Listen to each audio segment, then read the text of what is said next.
दोस्तों, जैसा कि आप सभी लोग जानते हैं, इस बार का यूपी पीसीएस का एग्जाम इतना टफ आया था कि जो लोग यूपीएससी लेवल की तैयारी कर रहे थे उनके तक पसीने छूट गए थे इस पेपर को सॉल्व करने में। जितनी भी इंडिया की बड़ी बड़ी कोचिंग हैं, सबके नोट्स रखे के रखे रह गए।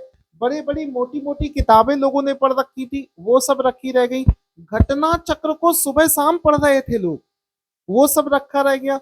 12-12 घंटे की मैराथन चलाई जा रही थी कई चैनलों पर, वो सब रखा रह गया। एक सिंगल क्वेश्चन किसी कोचिंग से नहीं फंस पाया। लेकिन आप ये जानकर शॉक्ड हो जाएंगे कि ये इस वाले एग्जाम में भी, इतने टफ एग्जाम में 105 क्वेश्चन, कम से कम 100+ क्वेश्चन एक सिंगल सोर्स से फंसे हैं। जो लोग इस चैनल पर नए हैं और पहली बार हमारे इस चैनल को देख रहे हैं, इस वीडियो को देख रहे हैं, उनको इस चीज पर जल्दी से विश्वास नहीं होगा और होना भी नहीं चाहिए क्योंकि आप नए हैं।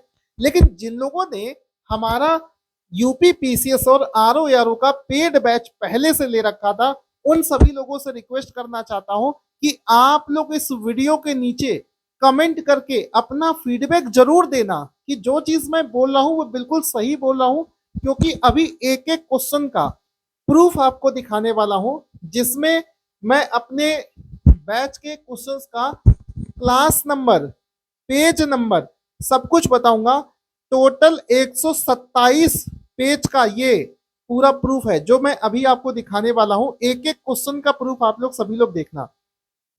बाकी जिन लोगों ने पेड बैच ले रखा था वो आपको फीडबैक में कमेंट बॉक्स में लिखकर भी बता देंगे कि जो चीज हमने बताई है बिल्कुल 100% ऑथेंटिक आपको चीज बता रहे हैं।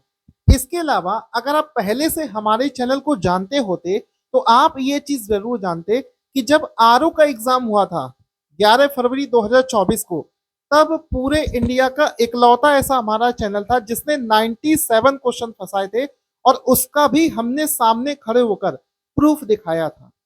तो अभी इस वीडियो में सब कुछ आपको दिखाएंगे, आरओ के समय में भी दिखाया था और अभी भी दिखा रहे हैं। दोस्तों, इस तरीके से सामने आकर प्रूफ दिखाने के लिए हिम्मत चाहिए होती है और ये हिम्मत वही व्यक्ति दिखा सकता है जिसके जिसके पढ़ाने में सच्चाई होती है, जिसकी बातों में सच्चाई होती है। पूरे साल दिन रात मेहनत करके हमने जो कोर्स बनाया है, जो रात रात भर जागे हैं, उसकी कीमत है ये, उसका ये फल है जो हमें यहाँ पर मिल रहा है। दोस्तों, बहुत ये चीज खराब लगती है, बहुत ये चीज दिल को धक्का देती है जब पूरे साल 2-2 3-3 साल से लोग मेहनत कर रहे हैं और आखिरी में उनका एग्जाम खराब हो जाता है, या जहां से भी वो पढ़ रहे थे कहीं से भी, और उस कोचिंग से क्वेश्चन नहीं फंसते हैं तो कैसा फील होता है ये मुझसे अच्छा कोई नहीं समझ सकता, क्योंकि मैं खुद इन सब चीजों से गुजर चुका हूं। तो आज की इस वीडियो में मैं आपको प्रूफ दिखाने वाला हूं। और दोस्तों, आपसे रिक्वेस्ट है कि मेरा ये वीडियो पूरा देखना। आप इस स्लाइड में देख सकते हैं, टोटल 127 पेज की ये पूरी स्लाइड है और इसमें आखिरी तक हम आपको एक एक सारे क्वेश्चंस का प्रूफ देने वाले हैं। तो शुरू करते हैं सबसे पहले क्वेश्चन से, तो आप देखते जाइए। अब इसमें एक चीज और होती है कि मान लो एक बड़ा सा पूरा एक ये चैप्टर है और इस बड़े से चैप्टर में कोई एक छोटा सा पॉइंट अगर फंस जाए तो इसको क्वेश्चन फंसाना नहीं कहते, हम इसको बिल्कुल इंक्लूड नहीं करेंगे। क्वेश्चन फंसने का मतलब है कि पूरा का पूरा क्वेश्चन मैच करना चाहिए, शब्द से शब्द पूरा मैच करना चाहिए, तब उसको बोला जाता है क्वेश्चन मैच किया, क्वेश्चन फंस गया।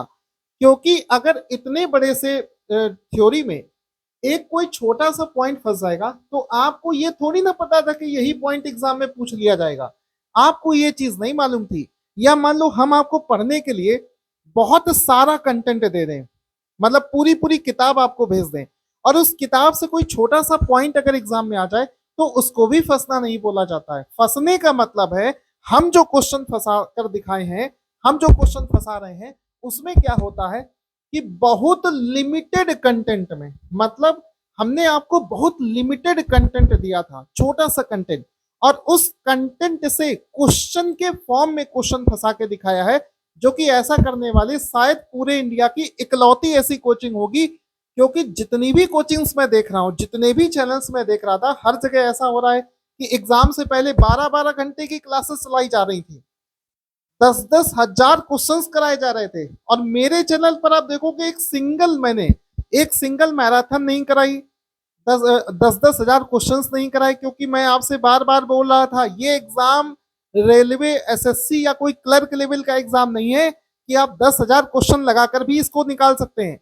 हमने आपसे कहा था लिमिटेड पढ़िए, कंटेंट पर फोकस करिए, आपका एग्जाम निकलेगा। यहां पर आप ध्यान से देखिएगा, पहला क्वेश्चन कह रहा है एकमात्र सिरा जो ऑक्सीजन युक्त रक्त वहन करती है। तो बायोलॉजी में आप इसको चेक करना, जिन लोगों ने हमारा नोट्स ले रखा है, हमारा बैच पहले से ले रखा है, उनके पास में हमारा पीडीएफ, हमारे वीडियो पहले से हैं, हम उनको जाकर चेंज नहीं कर सकते हैं। उसमें हमारे नोट्स में बायोलॉजी में class number 20 page number 3 class number भी बता रहे हैं और पेज नंबर भी बता रहे हैं। तो क्लास नंबर 20 पेज नंबर 3 पर अगर आकर जाकर देखोगे तो इसमें साफ साफ लिखा है कि एक सिरा होती है जिसको कहते हैं पल्मोनरी सिरा।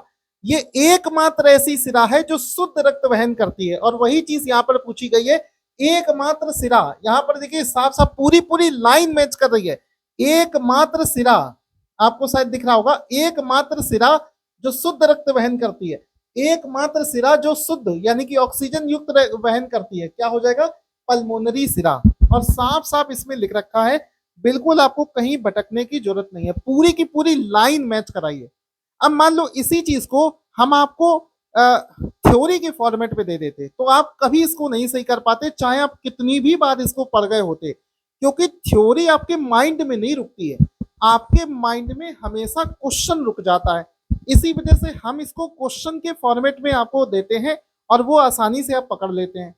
इसके बाद में आगे बढ़िए, अगला क्वेश्चन आप ध्यान से देखोगे तो यहाँ पर देखो, हाँ इसी क्वेश्चन में आप अगर ध्यान दोगे तो जब हम आपको बायोलॉजी पढ़ा रहे थे तो हमने आपको एक एक चीज ग्राफ दिखाकर पढ़ाई है। और आप जिन लोगों ने हमारे बैच से पढ़ रखा है वो लोग कमेंट करके जरूर बताएं, सो दैट जो नए लोग हैं उनको ये विश्वास भी हो जाए कि सर जो बता रहे हैं बिल्कुल सही बता रहे हैं। इसमें हमने आपको बायोलॉजी पढ़ाते समय इसका पूरा फिगर भी दिखाया था, और इसमें आपको दिखाया भी था कि ये पल्मोनरी वीन, ये रही, ये पल्मोनरी वीन है जो कि ऑक्सीजनेटेड ब्लड रखती है। इसके अलावा जितनी भी वीन्स हैं वो ऑक्सीजनेटेड ब्लड नहीं रखती है, ये अपवाद के केस में आता है। इमेज दिखाकर समझा दिया था सो दैट आपको भूलने के चांसेस नहीं है, क्योंकि पढ़ा तो आपको कोई भी सकता है, लेकिन जो पढ़ाने के साथ में चीजों को याद करा दिया है ऐसा आपको रेयरेस्ट ऑफ द रेयर मिलेगा। ये तो क्वेश्चन नंबर 1 हुआ। अब इसके बाद में देखो अगला क्वेश्चन है, एक क्वेश्चन पूछा गया है FWD 200B के संदर्भ में कौन सा कथन सही है। आप हमारी जो मंथ वाइज करंट अफेयर्स आती है, मई 2024 की करंट अफेयर्स में पेज नंबर 69 से डायरेक्ट फंसा, पेज नंबर 69 में आप जाओगे तो आपको ये वाला क्वेश्चन मिल जाएगा। इसमें देखो साफ साफ लिखा है भारत का पहला स्वदेशी बम वर्षक, यहाँ पर देखो क्या लिखा है, भारत का पहला स्वदेशी बम वर्षक, ठीक है, भारत का पहला स्वदेशी बम वर्षक यहाँ पर भी लिखा है। अब ये कह रहा है कि इसकी पेलोड क्षमता 100 किलोग्राम है, तो यहाँ पर देखो साफ साफ लिखा है कि इसकी जो 100 किलोग्राम का पेलोड उठा सकता है, तो इसकी क्षमता यहाँ पर साफ साफ लिखी। यानी कि ऐसा भी नहीं है कि सर 2 स्टेटमेंट पूछे गए थे, सर आप तो केवल पहला वाला बता रहे हो, दूसरा वाला सर कहाँ से करेंगे। हमने दोनों स्टेटमेंट फंसा कर दिखाए, एक ही क्वेश्चन में पहला स्टेटमेंट भी फंसा दूसरा भी फंसा, इसको कहते हैं प्रॉपर तरीके से क्वेश्चन फंसाना।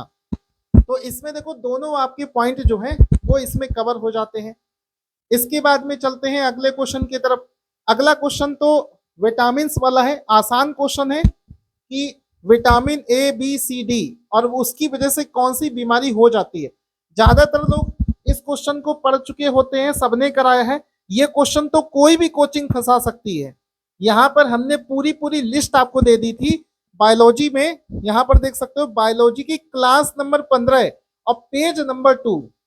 आप सभी लोगों से रिक्वेस्ट है, जिन लोगों ने हमारा बैच ले रखा है, अगर मैं 1% भी आपको लगे कहीं कि मैं गलत बोल रहा हूं, क्योंकि मेरे कई वर्षों की तपस्या का फल है ये, अगर आपको कहीं भी लग रहा हो कि सर हल्का बहुत भी गलत बोल रहे हैं तो तुरंत इस वीडियो में जितनी मर्जी गाली लिखना चाहो लिख सकते हो, जितना मर्जी चाहे कुछ भी लिखना चाहो लिख सकते हो, क्योंकि मेहनत करी है हमने। यहाँ पर आप ध्यान से देखोगे तो बायोलॉजी की क्लास नंबर 15 में पेज नंबर 2 पर ये vitamin A B C D की वजह से कौन कौन सी बीमारियां होती हैं उसके बारे में साफ साफ लिख रखा है। यहाँ पर आप देख सकते हो बेरी बेरी, अंधापन, रिकेट्स, स्कर्वी, सारी चीजें लिखी हैं। मतलब डायरेक्ट छपा हुआ क्वेश्चन ये एग्जाम में पूछा गया है। आगे बढ़ते हैं, इस वाले क्वेश्चन की तरफ चलते हैं। ये वाला क्वेश्चन मतलब अब मैं आपको ऐसा क्वेश्चन दिखा रहा हूं जो शायद ही किसी कोचिंग वाले ने करवाया हो कहीं पर भी। मैं किसी टीचर का डिसरिस्पेक्ट नहीं करना चाह रहा। इस वीडियो को बनाने का पर्पस सिर्फ ये है कि आपको ये पता चल जाए कि हम जो पढ़ा रहे हैं मेहनत से वहां से कितने क्वेश्चन फंसे। अब इसमें कह रहा कि हिमालय अभी भी ऊंचा हो रहा है, फिर कह रहा कि हिमालय जो है ये टेक्टोनिक प्लेट और यूरेशियन प्लेट के टकराने से बना है।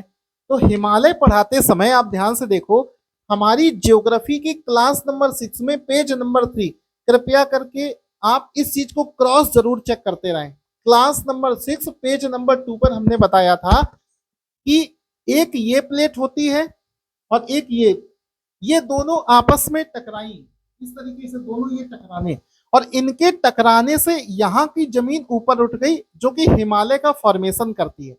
ठीक है, इसमें हमने साफ साफ लिखा था कि हिमालय का निर्माण पृथ्वी के नीचे दो प्लेटें, कौन कौन सी, इंडियन प्लेट और यूरेशियन प्लेट, वही चीज यहाँ पर लिखा था, भारतीय प्लेट और यूरेशियन प्लेट, इन दोनों के टकराने से बनता है। इसके आगे हमने आपको बताया भी था कि आज भी ये प्लेटें एक दूसरे पर फोर्स लगा रही हैं, टकरा रही हैं, और जिसकी वजह से हिमालय आज भी विकसित हो रहा है। वही चीज तो यहाँ कही गई थी, हिमालय आज भी ऊंचा हो रहा है, और सेम टू सेम लाइन से लाइन मैच करा दिया है, आज भी विकसित हो रहा है और दोनों प्लेटों के टकराने से हो रहा है। दोस्तों मैं आप सभी लोगों से कहना चाहता हूं, कहीं भी भटकने की जरूरत नहीं है, क्योंकि अब पेपर ना तो घटना चक्र से बनता है ना तो इधर उधर की फालतू किताबों से, पूरा एनसीईआरटी की थ्योरी उठाकर डायरेक्ट क्वेश्चन बनाया जा रहा है। और हमने अपने बैच में हमने आपको कई बार बताया है, आपने ये वाला वीडियो देखा होगा, इसमें हमने बताया भी था कि हमारा जो पूरा कोर्स है, ये देखो हम सब ये किताबें यूज करके कोर्स बना रहे हैं, एनसीईआरटी से, स्पेक्ट्रम से, बिपिन चंद्रा से, इसके अलावा नितिन सिंघानिया की बुक से हमने कंटेंट बनाया है। इसके अलावा अगर आप ज्योग्राफी की बात करो तो ज्योग्राफी हमने एनसीईआरटी से बनाया है, महेश बर्नवाल से कुछ पोर्शन लिया है, जी माजिद हुसैन वाली किताब से हमने। तो जब आप स्टैंडर्ड किताबें, कहने का मतलब है कि जो हमारा कंटेंट है वो स्टैंडर्ड किताबों से बना है, इसी वजह से लगातार सभी एग्जामों में क्वेश्चन फंस रहे हैं। आरओ में 97 क्वेश्चन फंसे, पीसीएस जैसे टफ एग्जाम में 105 क्वेश्चन फंसाना दोस्तों छोटी बात नहीं होती है, बहुत बड़ी बात होती है। अब यहाँ पर आप अगले क्वेश्चन की तरफ आओ। एक ये क्वेश्चन पूछा गया था, नेपाल भारत अंतरराष्ट्रीय संस्कृत सम्मेलन, ठीक है, यहाँ पर देखो क्या लिखा है, नेपाल भारत अंतरराष्ट्रीय संस्कृत सम्मेलन, बिल्कुल सेम टू सेम। अगर यही चीज मैं थ्योरी में करा रहा होता तो उसको फंसना नहीं कहते हैं। देखो लाइन भी नहीं चेंज हुई है, आप इसको सामने देखिए, बिल्कुल मतलब ये शॉकिंग है बहुत बड़ा कि पूरी लाइन की लाइन मैच कर रही है। और ये कहाँ मिलेगा, ये अप्रैल की करंट अफेयर्स में समिट्स एंड कॉन्फ्रेंस वाले चैप्टर में हमने करवाया था। तो ये कह रहा है कहां पर हुआ था, काठमांडू में हुआ था, यहाँ लिखा है दिल्ली में, तो ये गलत हो जाएगा।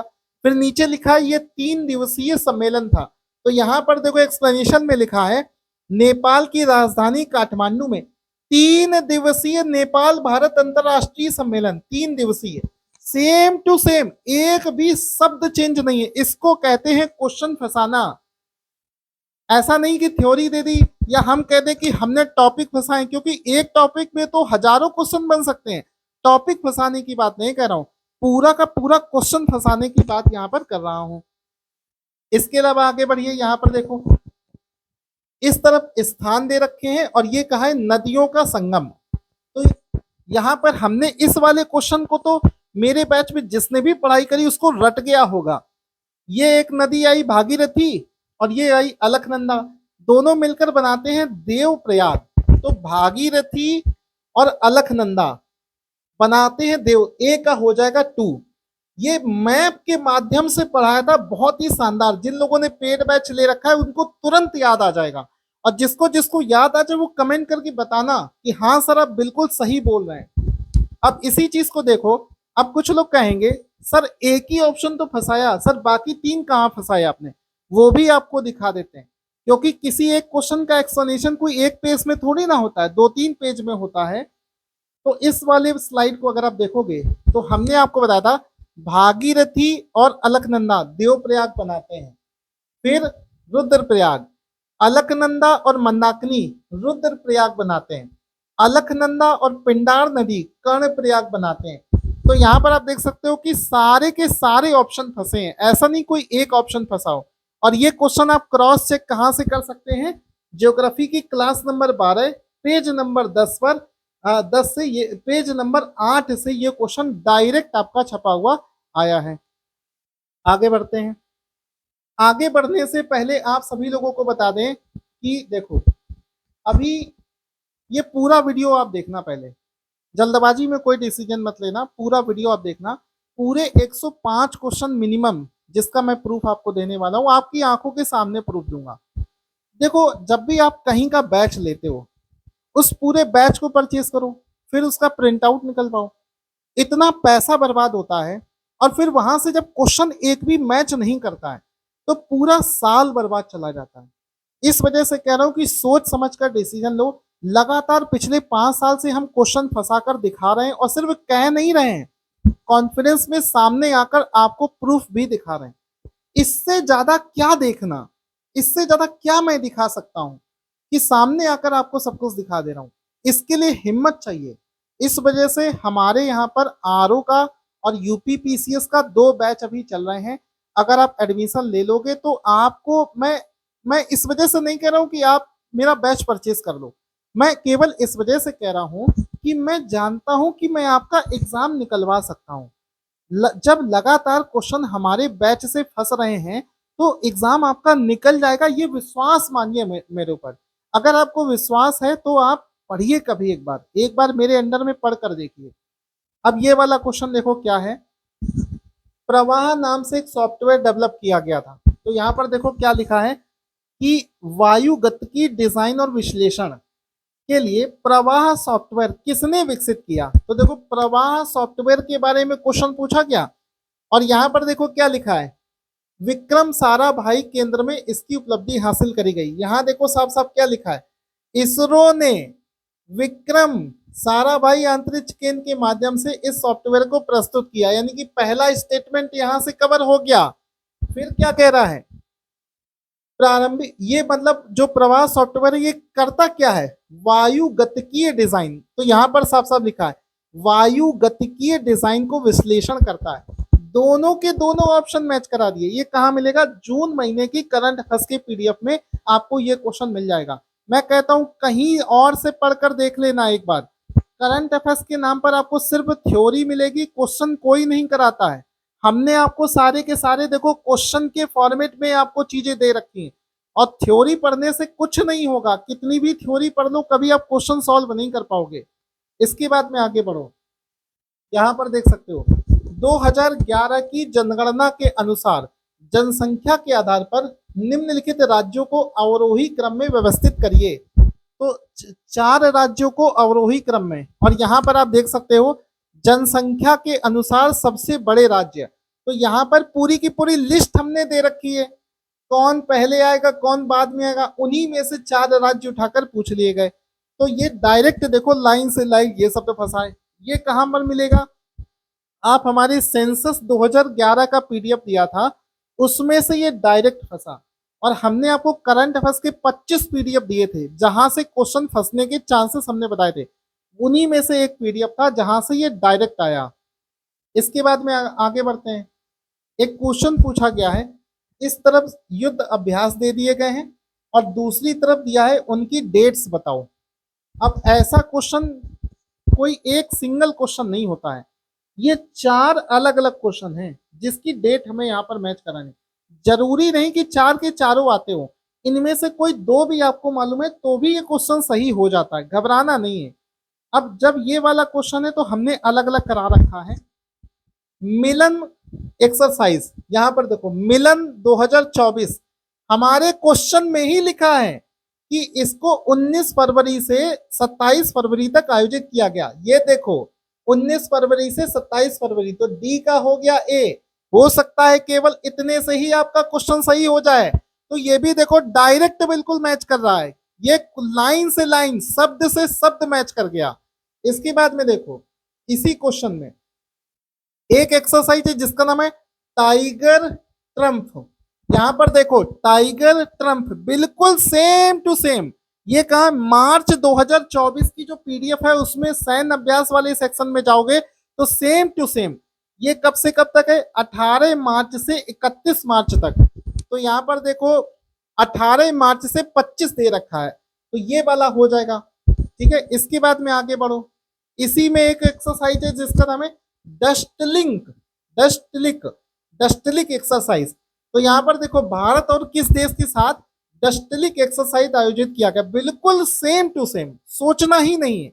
और सबसे बड़ी बात है ना कि ये क्वेश्चन के फॉर्मेट में फंसाया है, ऐसा नहीं कि थ्योरी दे दी जाओ पढ़ लो वहां से फंस गया, या हमने पूरी पूरी बुक आपको दे दी। भाई किताबों से बाहर थोड़ी ना कोई क्वेश्चन बन जाता है। अब हम आपको पूरी पूरी बुक दे दें और कहें कि हमने क्वेश्चन फंसा दिए, तो उसको फंसाना नहीं कहते। क्वेश्चन फंसाने का मतलब है लिमिटेड कंटेंट में आप क्वेश्चन फंसा कर दिखाएं। तो यहाँ पर डस्टलिक देखो, डस्टलिक का हो जाएगा ये एक्सरसाइज 20 फरवरी, सॉरी 15 से 28 अप्रैल, तो 15 से 28 अप्रैल। तो यहाँ पर देखो तीनों आपको ऑप्शंस यहाँ पर मिल गए। एक भी क्वेश्चन अभी तक ऐसा नहीं है जिसमें हमने केवल एक ऑप्शन दिखाया हो। अगर चार हैं तो चारों फंसे हैं, तो उस तरीके से देखोगे तो कई गुना ज्यादा क्वेश्चन हमने फंसा कर दिखाए। चार हैं तो ये चार अलग अलग क्वेश्चन हैं, तो ये चीज आप यहाँ पर देख पाओगे। अगला क्वेश्चन आप यहाँ पर देखो, बस आप देखते रहना। बस आप लोगों से इतना रिक्वेस्ट है कि दोस्तों मेरे खून पसीने की कमाई है, बहुत मेहनत से पिछले 5-10 सालों की मेरी मेहनत है, लगातार हम स्टैंडर्ड किताबों को पढ़ रहे हैं, उनका शॉर्ट नोट बना रहे हैं, उससे हमने ये सब बनाया है। कृपया करके आप एक बार हमसे पीसीएस के लिए पढ़कर देखो। जिसको हमारा बैच लेना है वो मेरे व्हाट्सएप नंबर पर मुझे मैसेज करे पीसीएस या फिर आरओ लिखकर, तब आप जान पाओगे। एक क्वेश्चन है, लाल मृदा भारत के दूसरे सबसे बड़े मृदा का समूह है। यहाँ पर पहली ही लाइन में लिखा है कि भारत में पाए जाने वाली दूसरी सबसे ज्यादा मिट्टी कौन सी है, लाल मिट्टी है, यानी कि ये स्टेटमेंट बिल्कुल सही है। दूसरी कह रहा है लाल मृदा काली मृदा को दक्षिण और पूर्व और उत्तर से घेरे हुए। मैं चैलेंज करता हूं ये वाला क्वेश्चन आपको कहीं भी नहीं मिलेगा एनसीईआरटी के अलावा। तो पहला स्टेटमेंट यहां से फंस गया। अब दूसरे के लिए हमने देखो, जब आपको मिट्टी पढ़ा रहे थे तो मिट्टी पढ़ाते समय हमने आपको नक्शा दिखाया था, और इसमें हमने आपको बताया था ये है ब्लैक सॉइल। तो आप देख सकते हो कि जो लाल मृदा है वो काली वाली मिट्टी को यहां से घेरे हुए, कहां से, साउथ से, पूर्व से और उत्तर दिशा से, तीन दिशा से, साउथ से, ये दक्षिण से, पूर्व दिशा से और ऊपर से उत्तर से। तो काली मिट्टी को ये घेरे हुए, और इसी मैप को देकर आंसर करना था। केवल मैप भी देख लिया होता तो भी आपका ये आंसर सही हो जाता। और पूरी ज्योग्राफी हमने आपको मैप से पढ़ाई है। तो ये कहां से मिलेगा, ज्योग्राफी की क्लास नंबर 25 में जाकर देखोगे तो उसमें ये वाला चीज हमने कराया है पेज नंबर 6 में। इसके बाद में अगला देखो, चावल के लिए बताया है कि इनमें से कौन सा कथन गलत है। तो जब हम आपको खरीफ की फसल और रबी की फसल करवा रहे थे तो हमने गेहूं के बारे में पढ़ाया, चावल के बारे में पढ़ाया, जौ, कपास। उसमें से जब चावल के बारे में पढ़ाया था तो साफ साफ लिखा था कि फसल का प्रकार, तकनीकी किस्में, बारिश लगभग 150 सेंटीमीटर। तो ये देखो 100 से 150 सेंटीमीटर बारिश। उच्चतम निर्माता सबसे ज्यादा प्रोड्यूस कौन करता है, पश्चिम बंगाल। पश्चिम बंगाल यहाँ पर दे रखा है। ठीक है, इसी क्वेश्चन को ध्यान से देखोगे तो देखो देश में सर्वाधिक चावल उत्पादन करने वाला पश्चिम बंगाल है, लेकिन चावल का प्रति हेक्टेयर में उत्पादन पंजाब में ज्यादा होता है। दोनों को डिफरेंस समझो, चावल सबसे ज्यादा बंगाल में होता है लेकिन प्रति हेक्टेयर में अगर पूछा जाए तो पंजाब में होता है। तो ज्यादातर लोग इस क्वेश्चन को गलत करके आए होंगे, क्योंकि यहाँ पर क्या कहा गया है कि चावल के उत्पादन के अधीन सर्वाधिक क्षेत्रफल वाला है, तो सबसे ज्यादा क्षेत्रफल में पश्चिम बंगाल हो जाएगा। लेकिन अगर यहाँ पर ये पूछ लेता कि प्रति हेक्टेयर में सबसे ज्यादा कहाँ, तब पंजाब आंसर होता। तो ये पश्चिम बंगाल यहाँ पर आपको दे रखा है। ठीक है, आगे बढ़ते हैं। ज्योग्राफी की क्लास नंबर 27 से ये क्वेश्चन आपका डायरेक्ट फंसा है। इसके बाद में आगे बढ़ते हैं। हाँ, ये देखो, इसी वाले क्वेश्चन में देखो, चावल की खेती के लिए आदर्श जलवायु परिस्थितियां क्या है। तो इसमें साफ साफ लिखा है 100 सेंटीमीटर से ऊपर बारिश और 250 से ऊपर टेम्परेचर। तो यहाँ पर बारिश का दे रखा है तो 100 सेंटीमीटर, और वही साफ साफ पूरा डेजर्ट भी फंस गया। यहाँ पर दिखा है 100 सेंटीमीटर, 100 सेंटीमीटर बारिश, तो ये आंसर यहाँ से मैच हो जाएगा कि ये पॉइंट बिल्कुल सही है। 100 सेंटीमीटर बारिश इसका जो है वो आंसर हो जाएगा, मतलब वो पॉइंट आपका सही हो जाएगा। ठीक है, आगे बढ़ते हैं। अगले क्वेश्चन की तरफ देखिए। आप लोगों से बस इतना रिक्वेस्ट है कि वीडियो पूरा देखना, वीडियो को बीच में छोड़कर मत जाना।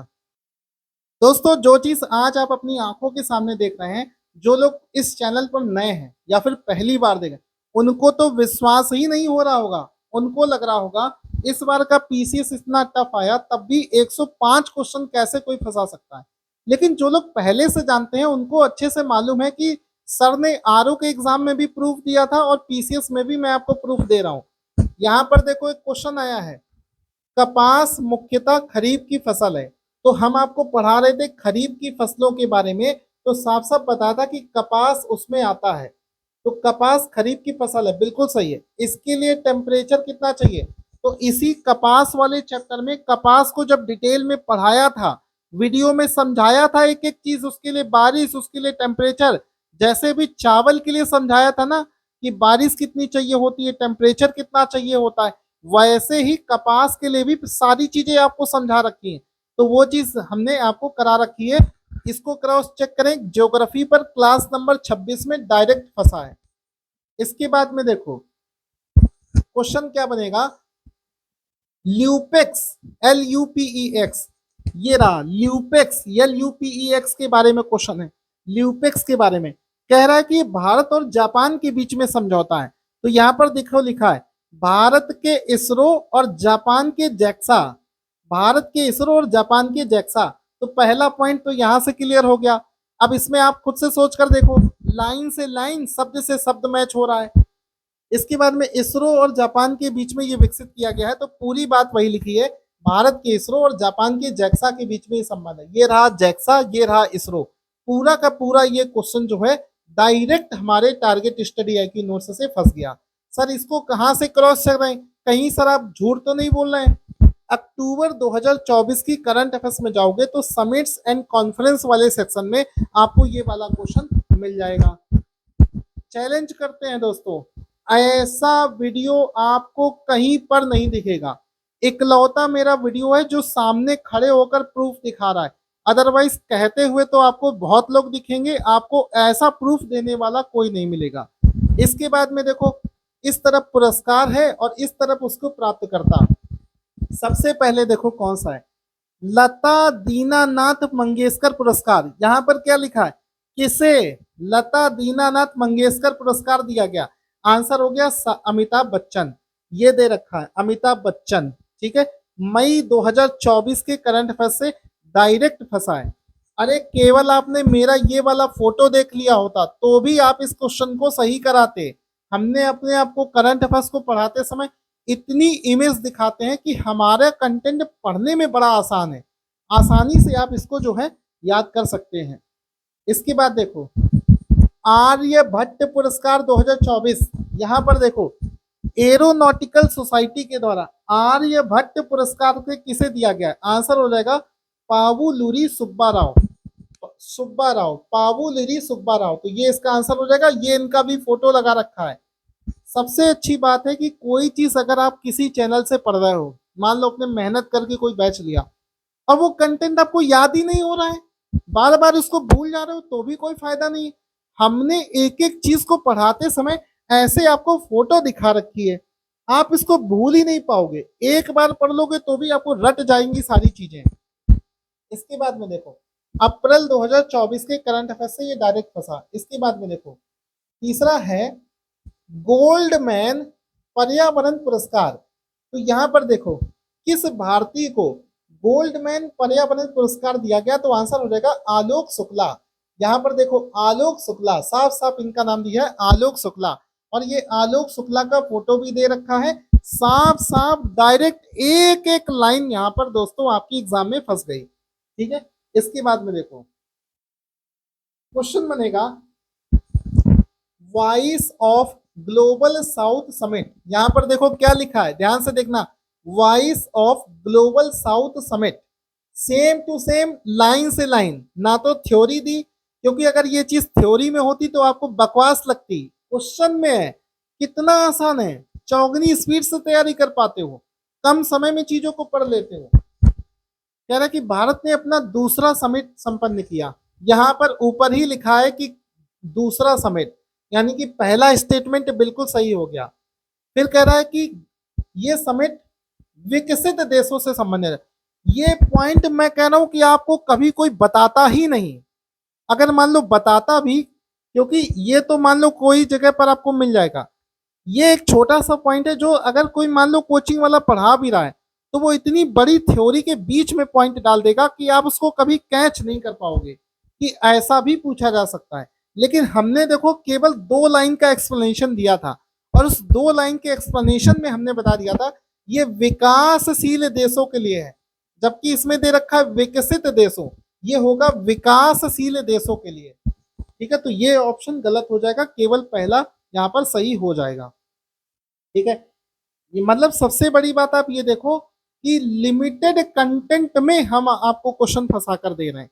फिर इसके बाद में देखो कोहिमा शांति स्मारक और इको पार्क, तो यहां पर देखो क्या क्या लिखा है, Kohima Shanti Smarak, peace memorial and eco park, same to same. आप इसमें देखो कोहिमा शांति स्मारक और इको पार्क, सेम क्वेश्चन, 1% आप सामने से हट जा रहा हूं, देख लो कोहिमा शांति स्मारक वो है, और इधर लिखा है कोहिमा शांति स्मारक। अब कह रहा है कि इस कार्यक्रम को 8 मार्च को आयोजित किया गया, तो ये एक्सप्लेनेशन करते समय वो चीज स्क्रीनशॉट नहीं डाली है, 8 मार्च को हुआ ये भी बताया था, दक्षिण कोरिया द्वारा इसको विकसित किया गया है। तो यहाँ पर देखो ये जापान के साथ में, दक्षिण कोरिया गलत हो जाएगा, जापान के राजदूत और नागालैंड के ने संयुक्त रूप से इस स्मारक का उद्घाटन किया है, तो वहां पर दक्षिण कोरिया गलत हो जाएगा, जापान इसका राइट आंसर हो जाएगा। साफ साफ सेम टू सेम क्वेश्चन, और ऐसा नहीं कि केवल एक ऑप्शन फंसाया हो, आप देख सकते हो आपकी आंखों के सामने दोनों क्वेश्चन फंसा रखे, दोनों पॉइंट समझा रखे। और ये वाला हमने कब कराया था, मई महीने के करंट अफेयर्स में आपको ये क्वेश्चन करवा रखा था। इतने प्रूफ, अभी पीडीएफ फिनिश नहीं हुआ है, अभी पूरा पूरा 105 क्वेश्चन का प्रूफ दिखाएंगे, पूरे के पूरे 105। बाकी आप जो लोग हमारे पेड बैच के स्टूडेंट हैं उन लोगों से कहना चाहता हूं कि नीचे कमेंट बॉक्स में फीडबैक जरूर देते रहना। उसका फायदा ये है कि जो नए स्टूडेंट हैं उनको विश्वास हो जाएगा, उनको ये पता चल जाएगा कि सर जो कह रहे हैं वो बिल्कुल सही बात कह रहे हैं। यहाँ पर देखो अगला क्वेश्चन है, पिरूल लाओ और पैसे पाओ अभियान के संदर्भ में कौन सा कथन सही है। यहाँ पर देखो किस राज्य सरकार ने जंगल की आग पर काबू पाने के लिए पिरूल लाओ पैसे पाओ अभियान को शुरू किया है। तो यहाँ पर देख सकते हो जंगल की आग को कम करने के लिए, तो जंगल की आग को कम करने के लिए, यानी कि पहला पॉइंट बिल्कुल सही है, उत्तराखंड के मुख्यमंत्री ने इसकी शुरुआत करी है। यहाँ पर तो फोटो ही लगा दिया, उत्तराखंड के मुख्यमंत्री का फोटो ही लगा दिया, अब इसको कभी कोई भूल पाएगा, कभी जीवन में नहीं इसको भूल पाओगे। तो उत्तराखंड के मुख्यमंत्री ने, और लिखा भी है उत्तराखंड के मुख्यमंत्री पुष्कर सिंह धामी ने रुद्रप्रयाग जिले में इस अभियान को शुरू किया, पिरूल लाओ पैसे पाओ। यहां से आपको इस एग्जाम में एक और चीज पकड़नी है कि पहले क्या होता था कि केवल यूपी की योजनाएं पूछी जाती थी, अब दूसरे राज्यों में भी जो योजनाएं चल रही हैं वो सब भी एग्जाम में खूब पूछी जाती है। और हमने अपने करंट अफेयर्स में सारे राज्यों की योजनाओं को कवर कर रखा था, क्योंकि वो सब भी आजकल एग्जाम में पूछी जाती है। तो ये लेटेस्ट पैटर्न है। इसके बाद में देखो FLY91, यहाँ पर देखो FLY91 सेम क्वेश्चन है। भारत में शुरू करी गई नई एयरलाइन, यहाँ पर क्या कह रहा है, रीजनल एयरलाइन। भारत में शुरू करी गई नई क्षेत्रीय लाइन, पहली उड़ान 18 मार्च 2024 को, साफ साफ बता रखा है नीचे, पहली उड़ान गोवा से मनोहर अंतरराष्ट्रीय हवाई अड्डे से 18 मार्च को। और यहाँ पर साफ साफ देखो लिखा भी FLY91, पूरा का पूरा क्वेश्चन मैच कर रहा है। इसके बाद में देखो, मतलब सिंपल वाले तो फंसाए भी हैं, टफ वाले क्वेश्चन भी बिल्कुल लाइन से लाइन दोस्तों फंसे हैं। हाल ही में कोविड-19 महामारी के कारण वैश्विक विराम का कारण क्या है? तो यहाँ पर देखो साफ साफ, एक हमने आपको बायोलॉजी में करवाया था, इस तरफ आपको बीमारियों के नाम और उसके वायरस के नाम थे। तो देखो यहाँ पर है कोरोना वायरस, MERSCOV, तो ऑप्शन नंबर ए बिल्कुल सेम टू सेम, एक शब्द का डिफरेंस नहीं, पूरा का पूरा सेम टू सेम। बायोलॉजी में ये कराया है क्लास नंबर 5 में। इसके बाद में देखो, ये जूट भारत का विशुद्ध पौधा है। जूट खरीफ की फसल है। तो जिस समय आपको राबी की फसल और खरीफ की फसल का क्वेश्चन कराया था, तब हमने खरीफ की फसल में करवाया था। यहाँ पर आप देख सकते हो, ये सारी की सारी फसलें जो है ये खरीफ की फसल है। उसमें से हमने बताया था कि जूट भी खरीफ की फसल है, और फिर जूट को पूरा अलग से चैप्टर बना के पढ़ाया कि जूट कहाँ से आता है, कैसे आता है, जूट में नंबर 1 कौन है, नंबर 2 कौन है, कितना टेम्परेचर चाहिए, कितना ह्यूमिडिटी चाहिए, पूरा का पूरा। जैसे गेहूं का, चावल का, इन सब का करा रखा है, वैसे इसको भी कराया था। अब ये कह रहा है कि कब बोई जाती है, फरवरी से जून में और जुलाई से अक्टूबर में काटी जाती है। और खरीफ की फसल है तो सीधी सीधी हमने आपको बताया था जून और जुलाई में बोया जाता है और अक्टूबर और नवंबर में इसको काटा जाता है। यानी कि दोनों के दोनों सर फंसा दिए अपने, दोनों के दोनों। और इसको क्रॉस चेक करना जाकर, ज्योग्राफी की क्लास नंबर 26 में हमने ये चीज करा रखी है। इसके बाद में देखो, ये वाला क्वेश्चन तो करा ही चुके हैं, देवप्रयाग वो रहा, रुद्रप्रयाग वो रहा, कर्णप्रयाग वो रहा। तो ये सारा क्वेश्चन तो ऑलरेडी हम करा चुके हैं। इसके बाद में क्वेश्चन देखो, कह रहा है कि अप्रैल 2024 में भारत ने फिलीपींस को ब्रह्मोस क्रूज मिसाइल प्रदान करी। यहाँ पर देखो कह रहा है कि भारत ने किस देश को ब्रह्मोस सुपरसोनिक क्रूज मिसाइल की पहली खेप सौंपी है, फिलीपींस को। यहाँ पर साफ साफ लिखा है कि भारत ने फिलीपींस को, ये सेम क्वेश्चन करा रखा भाई, एक शब्द का अंतर नहीं। अब भी आपको ना समझ में आए तो आप अभी भी इस एग्जाम की तैयारी नहीं कर पाओगे। मैं कह रहा हूं कि अगर 105 क्वेश्चन अगर आपको कहीं से मिल जाए ना, आप चाहे हाउस वाइफ हो, चाहे आप जॉब करते हो, कितना भी कम समय आपके पास में हो, आराम से प्रीलिम्स का कट ऑफ निकाल सकते हो। आपको कोई टाइम नहीं, आराम से आपकी प्रीलिम्स की कट ऑफ निकल जाएगी। इस मिसाइल की मारक क्षमता, अब कुछ लोग कहेंगे कि सर ये दूसरा वाला भी आपने फंसाया है क्या? इस मशीन की मारक क्षमता 490 किलोमीटर है। यहाँ पर देखो क्या क्या लिखा था, इसकी सीमा पहले 450 थी, लेकिन 450 किलोमीटर से बढ़ाकर इसकी मारक क्षमता को 600 किलोमीटर आगे बढ़ाने के लिए काम चल रहा है। तो इसकी मारक क्षमता क्या है, 490 जो है वो सही ऑप्शन है। तो ये दोनों ही ऑप्शन यहाँ पर सही हो गए, दोनों ही यहाँ पर दे रखे हैं। और ये अप्रैल 2024 के करंट अफेयर्स में आपको जाकर मिल जाएगा, जाकर वहां से क्रॉस चेक कर लेना। अब ये वाले क्वेश्चन बहुत कम लोग, हिस्ट्री, ज्योग्राफी, पॉलिटी तो कोई भी पढ़ लेता है, कोई भी पढ़ा सकता है। अब देखो इकोनॉमी, पॉलिटिक्स, एनवायरनमेंट, इन सब्जेक्टों से क्वेश्चन फंसा कर दिखाएं। हमने आपसे बताया था माल्थस का जनसंख्या सिद्धांत, ये देखो पूरा का पूरा हमने अलग से टॉपिक ही करा रखा था। हमने आपसे बताया था कि ये सब टॉपिक एग्जाम में पूछे जाते हैं, टॉपिक कराया था माल्थस का जनसंख्या सिद्धांत। सर ये कहाँ पर मिलेगा?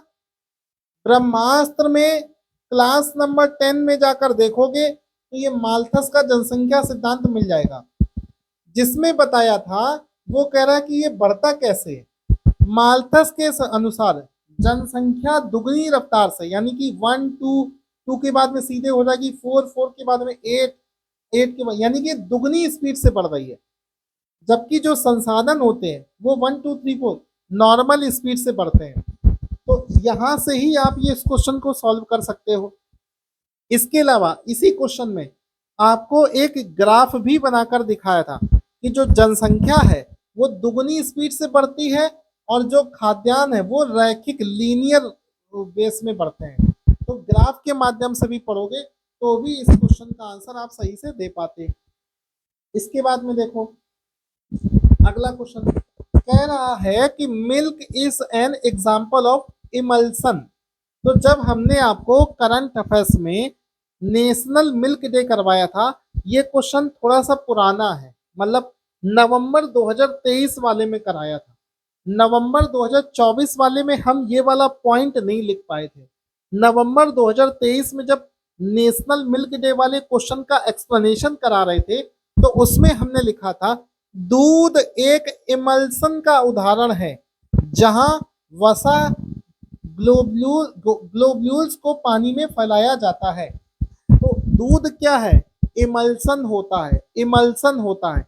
नवंबर 2023 के करंट अफेयर्स में ये चीज हमने आपको समझा रखी है। इसके बाद में ये वाला देखो, हाँ मतलब ये वाला जो क्वेश्चन कराने वाले हैं बहुत कम कोचिंग में, रेयरेस्ट ऑफ द रेयर, छोड़ दो पढ़ना बाकी सब किताबों को, मैं बता रहा हूं कि इतनी रिसर्च के साथ में हम पढ़ा रहे हैं कि आपको ये सब चीजें कहीं मिलेंगी नहीं। स्टेट के हेड और कंट्री, तो यहां पर देखो जोस राउल मुलिनो, जोस राउल मुलिनो पहला ऑप्शन मैच कर गया, कौन से देश की, पनामा। ये रहा डी ऑप्शन पनामा। इतने से ही आपका क्वेश्चन सही हो जाएगा, फोटो पे ही दे रखी है। मई के करंट अफेयर्स में पेज नंबर 16 में जाओगे तो ये करवाया गया है। इसमें देखो सर एक ही ऑप्शन कराया सर, बाकी भी तो करवाओ, बाकी भी करवा रखे हैं। यहां पर देखो गिटानस नौशेदा, यहाँ पर देखो गिटानस नौशेदा कहाँ के, लिथुआनिया, लिथुआनिया सी ऑप्शन। और ये इनका फोटो भी दे रखा है और ये कहां पर मिलेगा, जून करंट अफेयर्स में पेज नंबर 13 पर इसमें आपको मिल जाएगा।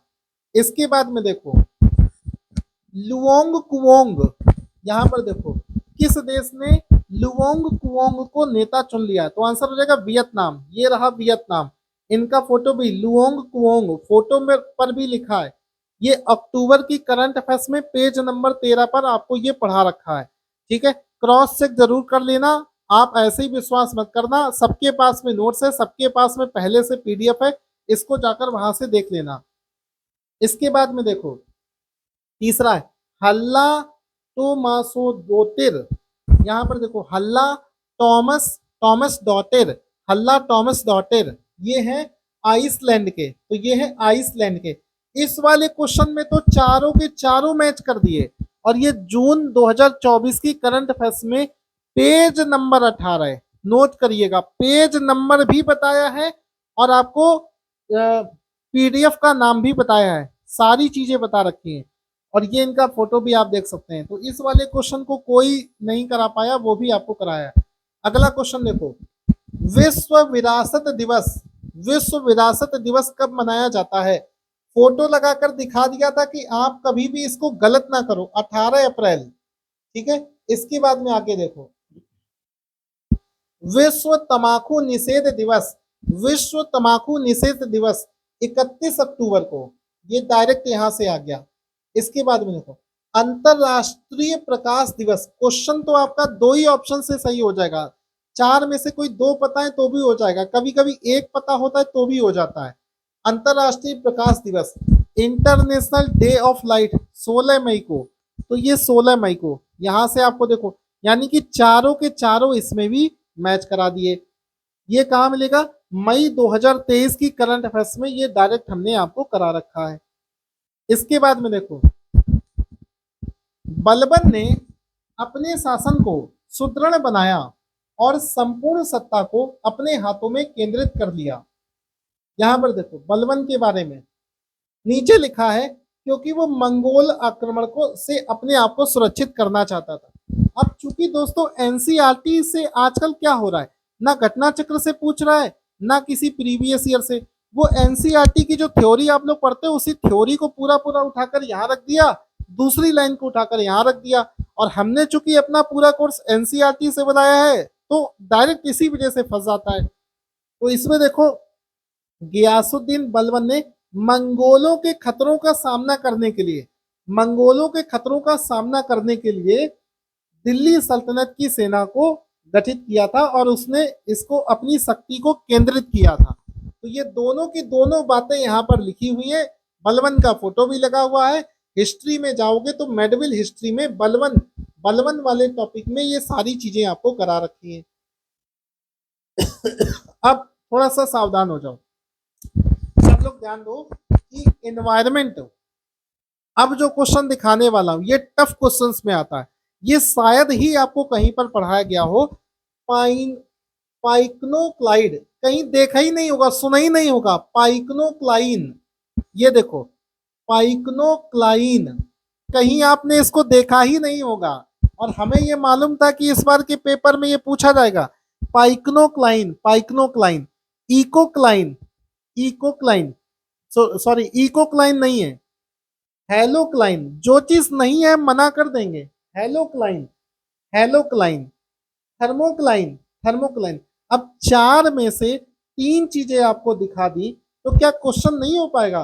क्वेश्चन होना चाहिए, आराम से क्वेश्चन कर लोगे। चार में से तीन दिखा दिया, क्वेश्चन आप आराम से कर लोगे। फिर से देख लो, क्योंकि देखो ये सब इन्वायरमेंट वाले क्वेश्चन है, हिस्ट्री, ज्योग्राफी, पॉलिटी, साइंस तो कहीं से भी फंस जाएगा, लेकिन इन्वायरमेंट से क्वेश्चन फंसाना एक चैलेंजिंग होता है। तो ये देखो इन्वायरमेंट वाला जो है ये मिलेगा कहाँ पर, क्लास नंबर 13 में पेज नंबर 4 पर ये चीज पढ़ाई गई है।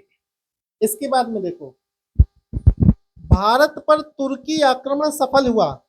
मेडवेल हिस्ट्री में क्लास नंबर 1 में ही समझाया था कि भारत में सबसे पहले अरबी लोगों ने आक्रमण किया, उसके बाद में तुर्किश लोगों ने आक्रमण किया। तो ये चीज देखो, भारत पर तुर्की आक्रमण सफल हुआ, वो चीज यहाँ पर साफ साफ दे रखी है।